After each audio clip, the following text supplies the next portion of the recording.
AITA for not helping my sister, who became homeless just after she gave birth to her and my soon-to-be ex-husband's baby. I, 26F, grew up with my younger sister, 24F, in a tough household. Our parents were strict, but not in a way that made us feel secure. It was the kind of strictness where mistakes led to yelling, and emotions weren't really allowed. My sister and I leaned on each other growing up. We became each other's emotional support system, and we used to say we'd always stick together, no matter what. When she turned 18, we both agreed it was time to leave home. I was 20, working a part-time job, and I had saved enough for a small apartment in a new city. We pooled what we had and moved in together. For a while, it felt like a dream. We had freedom for the first time in our lives, and we were determined to make it on our own. A couple of years later, I met Mark, 28M. He was charming, funny, and had this way of making me feel special. I fell for him hard, and he seemed just as into me. We started dating, and within 2 years, we got married. My sister was thrilled for me, or at least I thought she was. She helped me pick out my dress, plan my bachelorette party, and stood by my side as my maid of honor.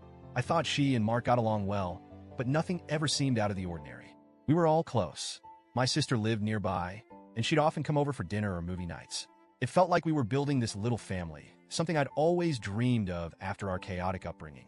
But everything shattered a few months ago. My sister called me one evening and said she needed to talk. She sounded nervous, but I didn't think much of it. When she arrived, she looked pale and uneasy. I asked her what was wrong, and she blurted out that she was pregnant. I was surprised but happy for her. I asked if she was ready for this and who the father was. That's when she broke down crying. She told me the baby was Mark's. I remember sitting there, frozen. It felt like my brain couldn't process what she was saying. She kept crying, saying it was a mistake, that she didn't mean for it to happen. But all I could hear was the fact that my husband and my sister, the two people I trusted most, had betrayed me in the worst way possible. Mark came home while she was still there. I confronted him, and he didn't even try to deny it. He said it had been going on for months, and that he didn't want it to happen this way. As if there was any right way for this to happen. I kicked him out that night and told my sister to leave too. I wanted nothing to do with either of them. For the next few weeks, I was in a daze. I filed for divorce and blocked Mark on everything. My sister kept trying to call me, but I ignored her. She sent me long, apologetic messages, but I couldn't even read them. The betrayal was too much. Fast forward to a few weeks ago. My parents called me out of the blue, which was unusual.